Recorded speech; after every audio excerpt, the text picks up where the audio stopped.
The next speaker for the day is the most awaited Mr. Rajgyani ji. I would like to. He needs no introduction, but I would still give some introduction for anybody who doesn't know him. Mr. Rajgyani has done his MSc in yoga and is also a Reiki Grandmaster.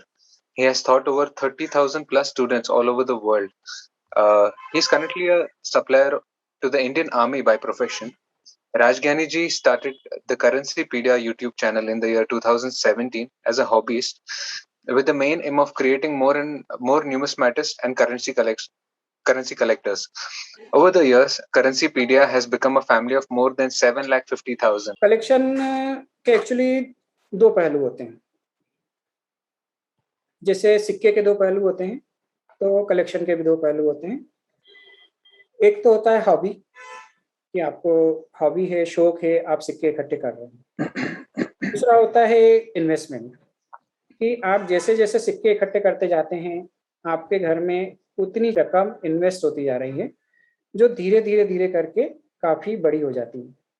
आप शुरुआत जब भी करते हैं तो एक सिक्के से ही करते हैं. यदि आपको बगैर पैसा खर्च करे इस हॉबी की शुरुआत करना है, यदि आपको पैसा खर्च करके करना है, तो बहुत सारे रेडी एल्बम मिलते हैं, आप ले आइए, जाके 10, 20, 25, 50 लाख रुपए जेब में रख के ले जाइए और जितना भी कलेक्शन आपको चाहिए वो ले आइए. लेकिन उससे आपको वो आनंद, वो खुशी नहीं मिलेगी. आप जाएंगे, 50 लाख रुपए के एल्बम लेके आएंगे, घर में रखेंगे, 4 जनों को दिखाएंगे, ये मैं लेके आया, इंडिया में किसी के पास नहीं है, मेरे पास है, ये एक ही सिक्का है, ये एक ही नोट है, ये मेरे पास है, ये मैंने 10 लाख में खरीदा, ये 20 लाख में खरीदा. लेकिन वो आपको जो आनंद मिलना चाहिए वो नहीं मिलेगा. आप जब एक एक सिक्का इकट्ठा करते हैं, आप रेगुलर चलन में से, किसी सब्जी वाले से, दूध वाले से, ऑटो वाले से जब वो रिटर्न पैसा मिलता है, वो चिल्लर घर आती है, तो उस चिल्लर में से जब आप वो पैसा इकट्ठा करते हैं, तो वो 5 रुपए का सिक्का या 10 रुपए का सिक्का आपको 10 रुपए में ही पड़ा. आपको उसके लिए कोई एक्स्ट्रा प्रीमियम नहीं देना पड़ा. आप 10 साल 20 साल बाद भी यदि किसी कारण से वो बेचेंगे, तो आपको जितना भी उस पर प्रॉफिट मिलेगा, जितना भी प्रीमियम मिलेगा, वो आपकी कमाई होगी.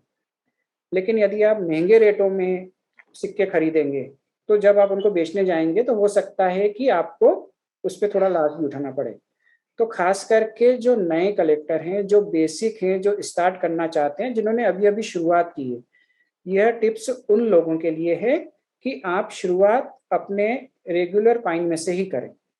जब आपके पास रेगुलर कॉइन इकट्ठे हो जाएंगे, अभी तो हम आपको हार्दिक जी का नंबर या दूसरे कई लोगों के नंबर देते हैं, लेकिन जब हमारे पास ये सारी सुविधाएं नहीं थी, तो जब ये डब्बी में रखते थे, डब्बी में रखने के बाद में हम उसको फिर ऐसी पन्नियों में रखते थे, कि हमें पता ही नहीं था कि फोल्डर कहाँ मिलते हैं.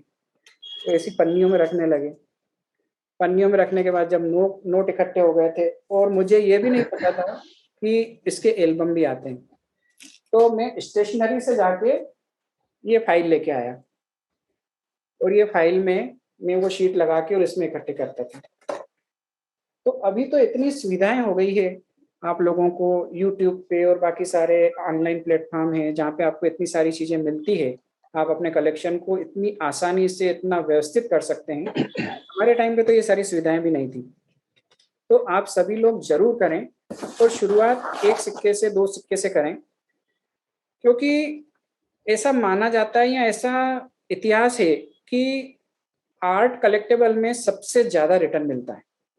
और जो कॉइन कलेक्शन है, यह भी एक आर्ट कलेक्शन की ही कैटेगरी है. तो जब आप कलेक्शन करेंगे तो रिटर्न मिलेगा. तो अभी तक का जो इतिहास है, वो आर्ट कलेक्टेबल में सबसे ज़्यादा अभूतपूर्व रिटर्न प्राप्त हुए हैं लोगों को. तो आप इसे एक इन्वेस्टमेंट पर्पज के हिसाब से भी शुरू कर सकते हैं. 2 फायदे तो हो गए आपको कि रिटर्न अच्छा मिलेगा, आपकी पूंजी होगी. लेकिन जैसे सिक्के का एक तीसरा पहलू भी होता है कि ऑब्वर्ड्स और रिवर्स के अलावा उसकी एज भी होती है.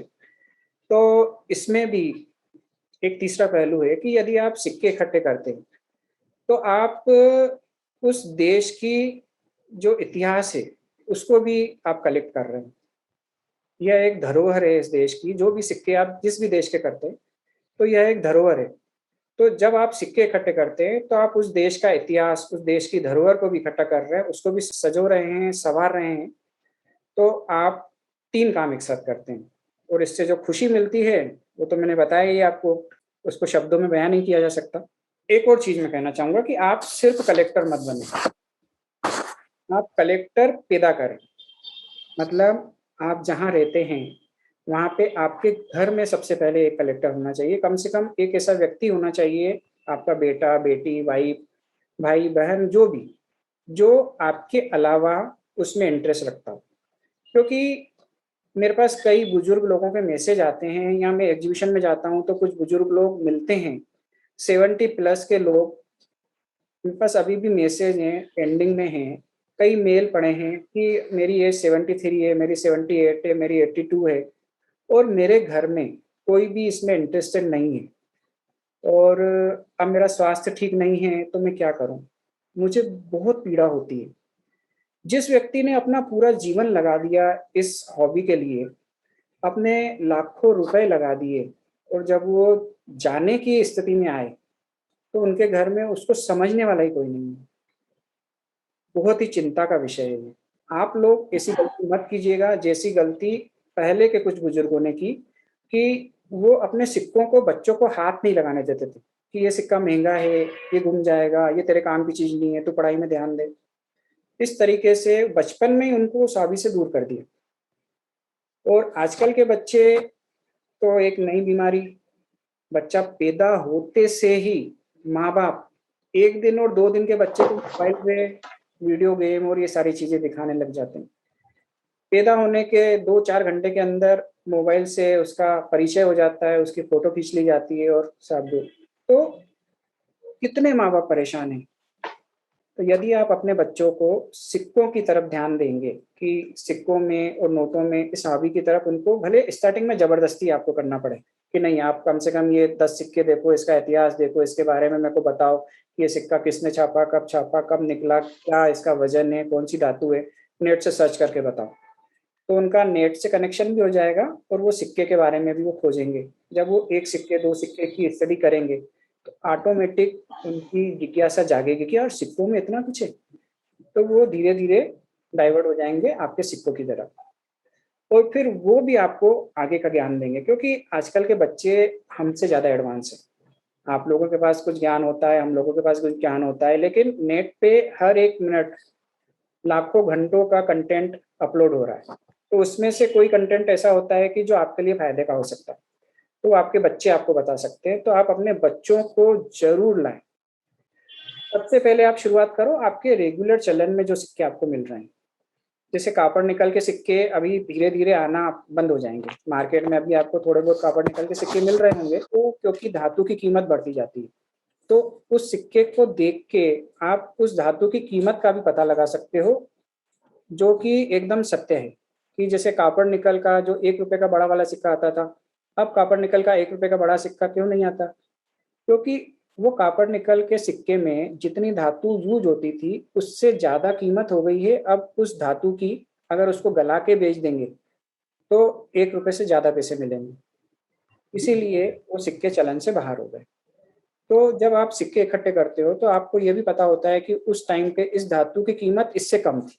चाँदी का ₹10 का सिक्का जो था, उस ज़माने में ₹10 में उस सिक्के में जितनी चाँदी है, उससे ज़्यादा चाँदी आपको मिलती थी। इस वजह से वो चाँदी का सिक्का था। अब देखिए टाइम मुझे ध्यान नहीं रहा, क्योंकि मैं बोलना चालू करता हूँ तो बोलता ही रहता हूँ। तो 1-2 मिनट है मेरे पास?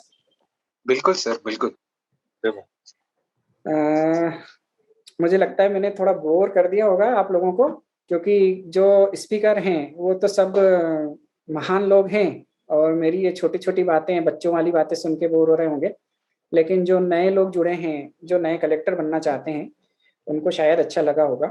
तो आप ज़रूर बताइएगा कमेंट के थ्रू कि आपको कैसा लग रहा है। और सच में मैं आप सभी का ज़्यादा समय ना लेते हुए, जो आप सभी लोग जुड़े हैं, उन सभी का धन्यवाद अदा करता हूँ।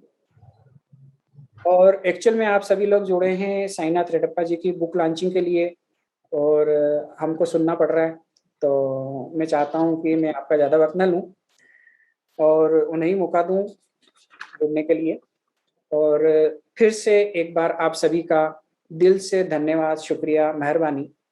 आप सभी लोग जो भी जुड़े हैं, यदि आप हैं तभी हम हैं, आप नहीं हो तो हम किस काम के। तो आपको मैं नमन करता हूँ, दिल से प्रणाम करता हूँ, शुक्रिया अदा करता हूँ। यदि फिर वक़्त मिला तो ज़रूर एक मीटिंग करेंगे साथ में और फिर थोड़ा ज्ञान लेंगे और देंगे, क्योंकि ज्ञान बाँटने की चीज़ है। आप ज्ञान अपने पास रख के करोगे क्या? और ज्ञान बाँटोगे तभी जब आपके पास ज्ञान लेने वाले हों, तो आप जैसे प्यारे-प्यारे लोग हमसे जुड़े हैं इस ज्ञान को लेने के लिए। तो फिर से आप सभी का एक बार शुक्रिया, मेहरबानी, धन्यवाद। Thank you very much Rajgyani जी। अभी किसी को कोई प्रश्न है ज्ञानी जी से जो पूछना है तो जरूर पूछ सकते हैं कमेंट्स में। यदि आप अभी नहीं पूछ पा रहे हो तो आप वीडियो के कमेंट सेक्शन में जाकर भी पूछ सकते हैं। द करेंसीपीडिया चैनल के वीडियो में आप कमेंट सेक्शन में जाके कमेंट करके भी आप पूछें। हम आपके सभी सवालों का जवाब, कम से कम आज जो आप सवाल करेंगे, उन सभी सवालों का जवाब हम आपको ज़रूर देंगे। क्योंकि इतने सारे सवाल आते हैं कि हम हर सवाल नहीं पढ़ पाते हैं, इसलिए हम पूरा ध्यान रखेंगे। विशेष तौर पर आज आपने जितने भी सवाल किए, उन सभी सवालों का जवाब हम आपको अवश्य देंगे। तो यदि आप चाहें तो कमेंट सेक्शन में कमेंट करें। Thank you very much Rajgyani ji.